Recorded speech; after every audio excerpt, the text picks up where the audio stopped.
係咁，我今晚咧就好有幸啦嚇，嚟到呢個劇場睇咗呢套叫《祝英台》，我又唔知點解佢唔叫梁山伯祝英台，因為梁山伯嘅戲都好重。如果要睇呢個戲咧，應該係梁山伯馬文才與祝英台。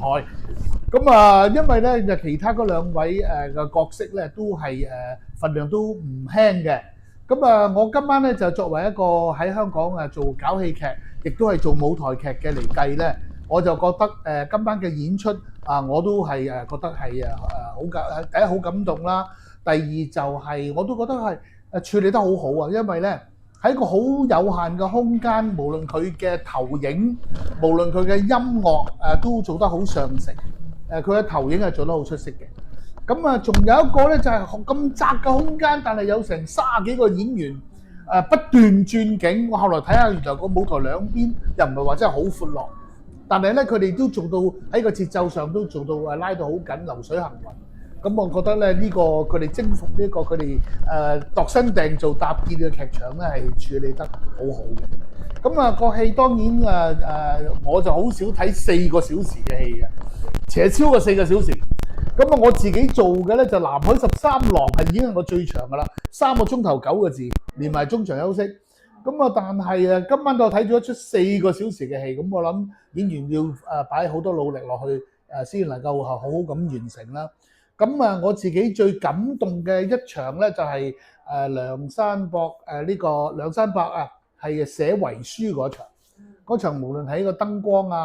嗰隻歌到佢寫完個遺書，到佢過身，即係我劇透啦。咁於是就成個場面嗰隻歌亦都就寫得好感人。咁嗰場戲我係最感動嘅，加埋個投影，背後嘅投影係好有心思嘅。咁啊，我覺得今晚即係睇得到喺呢個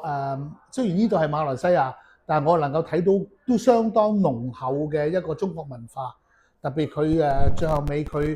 考證翻呢個梁山伯與祝英台，祝英台嘅古仔其實咧就唔係一個民間傳說，或者唔係一個虛構，都係有啲有史實喺度嘅。咁呢個咧即係我覺得喺馬來西亞，我一路都好感動，就係呢邊嘅文化人、文藝工作者，特別係華裔對於中國文化係其實係扣得好緊，即係佢哋對中國文化好尊重。並且係體現得係好有心機，咁今晚完全係感受到呢一點啦。恭賀呢個演出成功嚇。OK， 好。我主要喺技術上覺得今日嘅投影處理得好好嘅，即係唔同嘅場面，佢背後嗰個投影嘅設計，幾時係落雨，幾時係落雪，咁都係處理得好好嘅。咁另外一個咧就係佢嘅字幕又好恰當地擺咗喺好正中嘅位置。咁好多啲劇院啲字幕喺兩邊，咁你個頭要擰嚟擰去。但係佢今日嘅都喺我眼珠嘅視線範圍之內。今日嘅音樂係做得好嘅，道具只能夠簡化啦，因為你咁窄嘅空間，出入位都咁窄，你冇乜大嘅景。不過有一個場面，譬如你話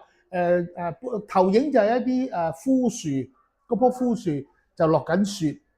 咁前面就個舞台都有一棵枯樹喺度，咁嗰個整體個美感係處理得好上乘。其實我覺得幾位主角都出色嘅，雖然佢哋係即係預錄咗佢哋嘅聲，咁但係情感嘅表達都係豐富嘅，好飽滿，係啦，幾位主角都係啦。咁啲父母嗰啲都係好到位，即係幾個父母都演得好到位。咁中間又有啲變臉打下醉拳咁成件事好豐富啦。